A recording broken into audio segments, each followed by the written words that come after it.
Hello everyone. Last lecture में हमने temperature rise test पढ़ा था कि टाइम ट्रांसफार्मर पे टेम्परेचर राइज टेस्ट क्यों होता है। ठीक, तो आज हम वाइब्रेशन टेस्ट पढ़ेंगे कि वाइब्रेशन टेस्ट ट्रांसफार्मर में किया क्यों जाता है, कि वाइब्रेशन टेस्ट का रिजल्ट क्या होता है।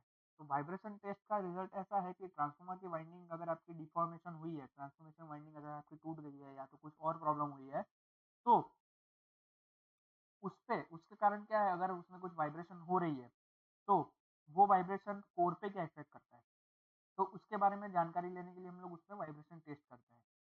ठीक है, उसमें क्या होता है कि पावर फ्रीक्वेंसी जो आपकी होती है वो आपकी 150 हर्ट्ज से लेके या फिर 250 हर्ट्ज के कंपोनेंट आपके जो फ्रीक्वेंसी स्पेक्ट्रम होता है एक, उस पे आपको देखने को मिलते हैं। ठीक है, तो इस तरीके से आप लोग इसी लिए ट्रांसफार्मर पे हम लोग वाइब्रेशन टेस्ट करते हैं। Okay, now now causes of production of vibration, हमारे ट्रांसफार्मर में क्यों प्रोडक्शन होता है ट्रांसफार्मर में हमारे, वो भी देख लेते हैं कि ट्रांसफार्मर जो है हमारा वो बहुत हमारा या तो वाइब्रेशन जो होते हैं हमारे दोनों स्टैटिक और रोटेटिंग दोनों मशीन में हमारे प्रोड्यूस होते हैं। ठीक है, ये तो सबको पता ही है, लेकिन जो उसका अमाउंट है वो अमाउंट वाइब्रेशन के लिए अलग मशीन के लिए अलग अलग होता है। जैसे आपका रोटेटिंग मशीन हुआ तो उसमें आपका ज़्यादा वाइब्रेशन होता है, लेकिन स्टैटिक मशीन हुआ तो कंपेयर टू रोटेटिंग मशीन कम वाइब्रेशन आपका प्रोड्यूस होता है, लेकिन वाइब्रेशन जरूर प्रोड्यूस होता है। तो वाइब्रेशन जो प्रोड्यूस हो रहा है उसके दो रीज़न हो सकते हैं, या मैकेनिकल रीज़न हो सकता है या फिर इलेक्ट्रिकल रीज़न हो सकता है। ठीक है, मैकेनिकल रीज़न में कौन कौन से रीजन है, तो है आपका फर्स्ट रीजन आपका loose foundation bolt and nut. दूसरा है आपका misalignment of shaft. Misalignment of shaft कहाँ हो सकता है आपका, ये रोटेटिंग मशीन में हो सकता है। लूज फाउंडेशन बोल्ट ऑफ नट ये भी आपका रोटेटिंग मशीन में हो सकता है। मैकेनिकल अनबैलेंसिंग ऑफ रोटर ये भी आपका रोटेटिंग मशीन में होगा। अनबैलेंस लोडिंग ये आपका स्टैटिक और रोटेटिंग दोनों मशीन में पॉसिबल है। अंडर फ्रीक्वेंसी ऑपरेशन ये भी आपका दोनों में पॉसिबल है। देन वर्न आउट बियरिंग ये आपका रोटेटिंग मशीन में है। देन आपका बेंट और क्रैक शाफ्ट ये भी आपका रोटेटिंग मशीन में होने वाला आपका फॉल्ट है। ओके, तो ऐसे ही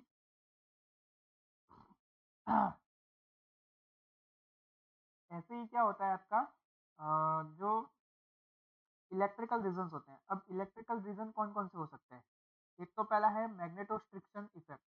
ये मैग्नेटोस्ट्रिक्शन इफेक्ट क्या है, मैग्नेटोस्ट्रिक्शन इफेक्ट आपके क्या है कि ट्रांसफार्मर अगर आपका वर्किंग कंडीशन में है तो वाइब्रेशन होने के कारण क्या होता है, इलेक्ट्रिकल फ्लो आपका करंट ज़्यादा बहेगा, तो उसके कारण क्या है जो आपकी वाइंडिंग है वो बीच में से टूट भी सकती है, मतलब उसमें इन शॉर्ट इनमें क्रैक भी आ सकता है। ओके, तो वो जो क्रैक आ रहा है, वो जो क्रैक हुआ, तो क्रैक होने की इफेक्ट को ही हम लोग मैग्नेटोस्ट्रिक्शन इफेक्ट कहते हैं।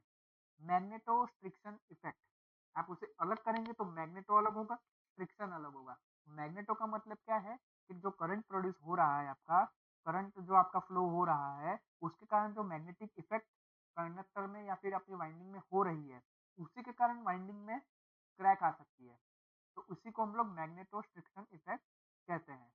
ओके, देन दूसरा क्या हो सकता है reason, uneven air gap in rotating machine, changes in flux density. ठीक है, loosening of insulation between the core lamination, उसके बाद more changes in current density, then आपका continuous changes in supply voltage. ये भी आपके कुछ इलेक्ट्रिकल रीजन है जिसके वजह से आपका ट्रांसफार्मर में वाइब्रेशन हो सकता है। ठीक है, now vibration in transformer, vibration क्यों होता है, ट्रांसफार्मर में वाइब्रेशन कैसे प्रोड्यूस हो रहा है, तो अल्टरनेटिंग फ्लक्स आपका प्रोड्यूस हो रहा है कोर में due to the alternating current. ठीक है, तो ये अल्टरनेटिंग फ्लक्स के कारण क्या हो रहा है, जो आपकी कोर की लेंथ है वो आपकी इंक्रीज या फिर डिक्रीज दोनों हो रही है, कंटिन्यूअसली इंक्रीज भी हो रही है डिक्रीज भी हो रही है। अल्टरनेटिंग फ्लक्स होने के कारण आपका फ्लक्स की आपकी जो कोर की लेंथ है वो आपकी इंक्रीज और डिक्रीज कंटिन्यूअसली हो रही है। तो ये चेंजेस कितना हो रहा है आपका, ये चेंजेस आपका होता है 6 × 10⁻⁻⁶ mm पर mm for the flux density और 1.6 वेबर पर मीटर स्क्वायर। ठीक है, इतनी फ्लक्स डेंसिटी के कारण आपका कितना चेंज हो रहा है, इंक्रीज और डिक्रीज कितना हो रहा है, 6 × 10⁻⁻⁶ mm। तो ये जो फेनोमिनन है वो आपकी मैग्नेटोस्ट्रिक्शन कहलाती है। ठीक है, जैसे मैंने आपको बताया कि आपके करंट पास हो रहा है, तो करंट पास होने के कारण आपका मैग्नेटिक इफेक्ट हो रही है, उसके कारण आपका उसके कारण क्या हो रहा है कि आपका कंडक्टर, आपका जो वाइंडिंग के कंडक्टर है वो ब्रेक हो जा रहे हैं। ब्रेक हो रहे हैं मतलब उसमें कुछ आपकी दरारें आ रही है, तो इसी को हम लोग मैग्नेटोस्ट्रिक्शन इफेक्ट कहते हैं। समझ गए? वो क्यों आपकी दरारें आ रही है, क्योंकि आपका जो लेंथ का कोर का लेंथ है वो आपका इंक्रीज और डिक्रीज हो रहा है due to the flux density. ठीक है, नॉइज और वाइब्रेशन है वो प्रोड्यूस हो रहे हैं कोर में due to the magnetostriction effect. ठीक है, अब ये जो मैग्नेटोस्ट्रिक्शन इफेक्ट है वो किस किस फैक्टर पे डिपेंड है आपकी, एक आपकी flux density, frequency of the flux, tightness of the clamp, composition of the core material, या फिर गेज ऑफ द लैमिनेशन और कंस्ट्रक्शन ऑफ द टैंक। तो ये सारे जो डेटा है आपके, ये सारे जो फैक्टर्स हैं वो आपके मैग्नेटोस्ट्रिक्शन इफेक्ट को डिपेंड करते हैं। ओके, नाउ उसकी वाइब्रेशन की कुछ इफेक्ट होगी, खराब इफेक्ट होगी। तो वो इल इफेक्ट क्या है, वाइब्रेशन की इल इफेक्ट क्या है, तो वो आपकी जो दूसरे पार्ट है वो मशीन के वो लूज हो सकते हैं, एडिशनल स्ट्रेस और स्ट्रेन पड़ सकता है मशीन में, देन उसकी लाइफ भी डिक्रीज हो सकती है, मशीन की लाइफ डिक्रीज हो सकती है ड्यू टू द वाइब्रेशन। और क्या है, नेबरिंग मशीन भी यहाँ पे इफेक्ट हो सकते हैं। Then cracks can be developed in the nearby wall due to the continuous vibration. Okay, transformer के आसपास आप लोग दीवार बनाते हैं, ठीक है, तो वो दीवार में आपका क्रैक भी हो सकता है। क्यों? क्योंकि आपके वाइब्रेशन प्रोड्यूस हो रही है धीमे धीमे, कंटिन्यूसली आपकी वाइब्रेशन प्रोड्यूस हो रही है, लेकिन स्लो हो रही है, कम हो रही है। अगर आप रोटेटिंग मशीन यूज कर रहे हैं तो वाइब्रेशन ज्यादा होगी। ओके, देन 6 पॉइंट क्या है, कंटिन्यूस वाइब्रेशन जो है वो ऑपरेटर की एफिशिएंसी को भी इफेक्ट करती है। ओके, और it becomes difficult to handle the machine accurately. Vibration होने के कारण क्या है, मशीन को एक्यूरेटली हैंडल करना थोड़ा डिफिकल्ट हो जाता है। ठीक है, तो इसकी ये इल इफेक्ट्स थी, वाइब्रेशन की इल इफेक्ट्स थी। देन हमारा है हम कैसे रिड्यूस कर सकते हैं, रिड्यूस कैसे कर सकते हैं, तो रिड्यूस करने के लिए कुछ मेजरमेंट कुछ है, कुछ हमें स्टेप उठाने पड़ते हैं। तो वो स्टेप हम लोग क्या कर सकते हैं, वो क्या कर सकते हैं वो भी देख लेते हैं। आप हैवी फाउंडेशन यूज कर सकते हैं, ठीक है, या फिर आप inserting the rubber cork seat felt like a vibration absorber. तो ये सब आप क्या है, फाउंडेशन और मशीन के बीच में आप लोग इसे रख सकते हैं। थर्ड क्या है, आप लोग वाइब्रेशन डैम्पर या फिर वाइब्रेशन न्यूट्रलाइजर भी आप लोग यूज कर सकते हैं। आपने देखा होगा, जैसे आपने कभी एक सिंपल देख लेते हैं, मशीन देख लेते हैं, जैसे आपकी मिक्सी है, मिक्सर ग्राइंडर है, ठीक है, तो मिक्सर में क्या होता है, नीचे आपके कुछ ऐसे रबर के टाइप आपके शॉक एब्जॉर्बर लगे होते हैं। ध्यान से आपने अगर देखा हो, ऑब्जर्व किया हो, तो वो रबर के बने हुए होते हैं। तो वो क्या है कि जो मशीन की जो वाइब्रेशन है उसकी इफेक्ट को कम करते हैं। ठीक है, रबर वाले जो शॉक एब्जॉर्बर होते हैं वो आपके मशीन की जो वाइब्रेशन है उसको एब्जॉर्ब कर लेते हैं। ठीक है, तो इसी तरीके से हम लोग वाइब्रेशन को कम कर सकते हैं, कम कर सकते हैं, उसे खत्म नहीं कर सकते, कम कर सकते हैं हम। ठीक है, देन नॉइज टेस्ट। नॉइज तो स्टैटिक और रोटेटिंग दोनों मशीन में प्रोड्यूस होता है, लेकिन ये जो नॉइज है वो आपकी परमिसिबल लेवल से आपका कम होना चाहिए। ठीक है, नॉइज अगर आपका नॉइज रिड्यूस करने के लिए हम नॉइज रिड्यूस हो, इसके लिए हम लोग क्या करते हैं, जो आपका नॉइज प्रेशर है, जो आपका वाइब्रेशन थ्रू प्रोड्यूस हो रहा है, वाइब्रेशन कहाँ हो रहा है, आपका कोर या फिर वाइंडिंग में आपका हो रहा है, वो क्या है, आपका टेंट सरफेस से आपका ट्रांसमिट हो रहा है थ्रू दी ऑयल मीडियम। तो इसे हम लोग कम करने की कोशिश करते हैं। ठीक है, तो ये जो है नॉइज आपका परमिसिबल लेवल कम कम होना चाहिए, परमिसिबल लेवल से आपका नॉइज लेवल आपका कम होना चाहिए। तो सबसे पहले हम लोग उसके नॉइज के सोर्सेस को देखेंगे और उसके बारे में हम लोग इंफॉर्मेशन लेंगे। नॉइस की जो मेजरमेंट है कितनी होनी चाहिए और कैसे होनी चाहिए, परमिसिबल लिमिट्स कितनी है नॉइस की, वो भी हम लोग देखेंगे। ठीक है, तो नॉइस सबसे पहले तो कैसे प्रोड्यूस हो रहा है, तो अल्टरनेटिंग फ्लक्स आपका प्रोड्यूस हो रहा है ट्रांसफार्मर कोर में। तो अल्टरनेटिंग फ्लक्स जिसके कारण आपका एयर गैप, यानी कि आपका क्या कर सकते हैं आप, length of core, length of core आपकी इंक्रीज और डिक्रीज हो रही है कंटिन्यूसली। रेंज वही सेम है जो हमने वाइब्रेशन में देखी थी। तो ये जो इफेक्ट है वो आपकी मैग्नेटोस्ट्रिक्शन है। ठीक है, बाकी नॉइज लेवल जो है, नॉइज लेवल का जो फैक्टर है, वो आपके वही फैक्टर है जो आपने वाइब्रेशन टेस्ट में देखे। फ्लक्स डेंसिटी हो गई, फ्रीक्वेंसी हो गई, क्लैंप की टाइटनेस हो गई, कोर मटेरियल का कंपोजिशन हो गया, गेज का लैमिनेशन हो गया, टैंक का कंस्ट्रक्शन हो गया। ठीक है, तो ये सब आपके फैक्टर्स हैं जिस पे आपका नॉइज डिपेंड कर रहा है। और जो परमिसिबल नॉइज का लेवल है वो कितना है, हर एक मशीन के लिए आपका अप टू 30 डेसिबल। अगर उसके ऊपर गया तो आपका जो मशीन है वो आपका फॉल्टी है, ये आपका कंसिडर किया जाएगा। ठीक है, तो नॉइज को रिड्यूस करने के लिए हम लोग क्या करते हैं कि ट्रांसफार्मर है, ट्रांसफार्मर को ऐसे डिजाइन किया जाता है for the less flux density, यानी उसमें फ्लक्स डेंसिटी कम हो। लेकिन फ्लक्स डेंसिटी को कम करने के लिए क्या होगा कि आपका जो कॉस्टिंग है, ट्रांसफार्मर का कॉस्टिंग है वो आपका बढ़ जाएगा। समझ गए, ट्रांसफार्मर का कॉस्टिंग आपका बढ़ जाएगा, लेकिन नॉइज कम हो जाएगा, ऐसा नहीं है। नॉइज है दूसरा कैसे आप लोग यूज कर सकते हैं, बाय प्रॉपर क्लैंपिंग और using the bolts and clamping plates. ये इसका यूज करके आप लोग नॉइज को रिड्यूस कर सकते हो। ठीक है, तो इस तरीके से हम लोग नॉइज को कंट्रोल कर सकते हैं। Now now the tan delta test. ठीक है, टैन डेल्टा टेस्ट में क्या होता है,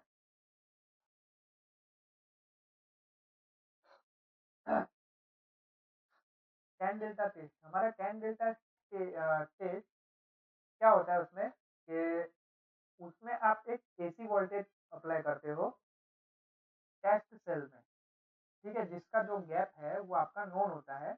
और क्यू उसमें तब क्या मेजर किया जाता है, आपका टोटल करंट आपका ऑयल में से कितना फ्लो हो रहा है, और उसे कंपेयर किया जाता है रिएक्टिव और रेजिस्टेंस पोर्शन से, current passing through the oil.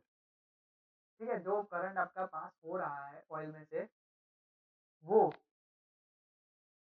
उसको कंपेयर किया जाता है रिएक्टिव और रेजिस्टेंस पोर्शन। ठीक है, रिएक्टिव और रेजिस्टेंस पोर्शन से, तो इसी को हम लोग टैन डेल्टा टेस्ट कहते हैं। ठीक है, यहाँ पे भी देख लेते हैं हम लोग टैन डेल्टा टेस्ट क्या है। When a pure when a pure insulator is connected across the line and earth, it behaves like a capacitor. In pure capacitor, capacitive electric current leads to the applied voltage by the 90 degree. लेकिन practically क्या है, insulator आपका 100% pure नहीं होता। Also, due to aging of insulator, the impurities like dust and moisture enter into it. तो इस impurities के कारण क्या होता है कि करंट को एक कंडक्टिव पाथ प्रोवाइड हो जाता है। कंसेक्यूटिवली जो लीकेज इलेक्ट्रिक फ्लो है, आपका करंट का फ्लो है, वो earth through the insulator has also resistive component. ठीक है,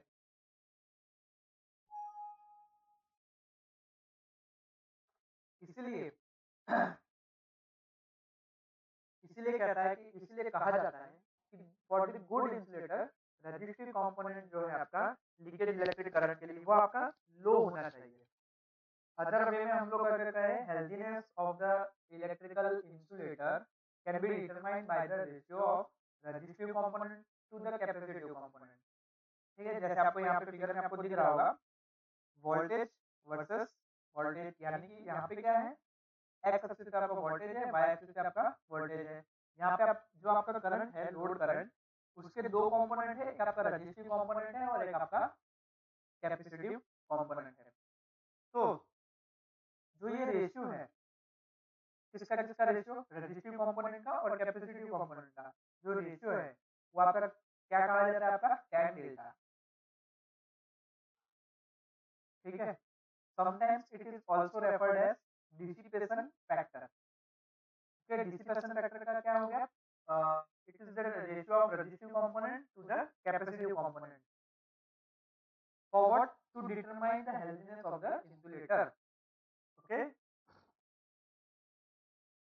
तो जो कंडक्टिव इलेक्ट्रिक करंट है, यानी एग्जांपल के तौर पे अगर हम लोग किसी रेजिस्टिव कंपोनेंट का लीकेज करंट आपका मान लेते हैं आईएल आईआर है, जो आपका एक्स एक्सिस के अलॉन्ग है, और जो कैपेसिटिव कंपोनेंट है वो आपका आईसी वो आपका वाई एक्सिस के अलॉन्ग है, और दोनों के बीच का एंगल हमारा 90 डिग्री है। ठीक है, जैसे आपको यहाँ पे बताया है।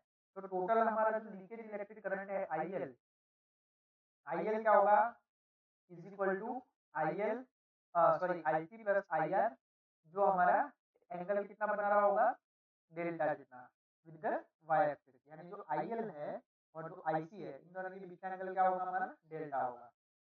ठीक है, विद द वाई एक्सिस। तो हम लोग डायग्राम से क्या लिख सकते हैं, tan delta is equal to what, IR upon IC. तो ये जो हमारा डेल्टा है वो हमारा क्या है, कौन सा एंगल है हमारा, वो हमारा लॉस एंगल है। ठीक है, तो ये हमारा tan डेल्टा टेस्ट हो गया। ठीक है, now impulse voltage, what is impulse voltage, impulse voltage क्या होता है, इंपल्स वोल्टेज या फिर आप बोल सकते हैं सर्ज। ठीक है, तो वो क्या है, हमारी पावर फ्रीक्वेंसी वोल्टेज से अलग है, जो हमारा सिनुसॉइडल शेप में प्योर होता है। इंपल्स वोल्टेज हमारा सिनुसॉइडल शेप में प्योर वोल्टेज है। ठीक है, लेकिन वो पावर फ्रीक्वेंसी वोल्टेज से डिफरेंस है। ठीक है, इम्पल्स इम्पल्सेस जो होते हैं ट्रांजिएंट वोल्टेज में, वो क्या शो करते हैं, वो वेव की शेप और मैग्नीट्यूड में वाइब्रेशन, ये शो करना किसका काम है, इम्पल्स, इम्पल्स का काम है, इम्पल्स। ठीक है, तो एग्जांपल अगर हमारा एग्जांपल लेते तो हमारा लाइटनिंग इम्पल्स और स्विचिंग इम्पल्स।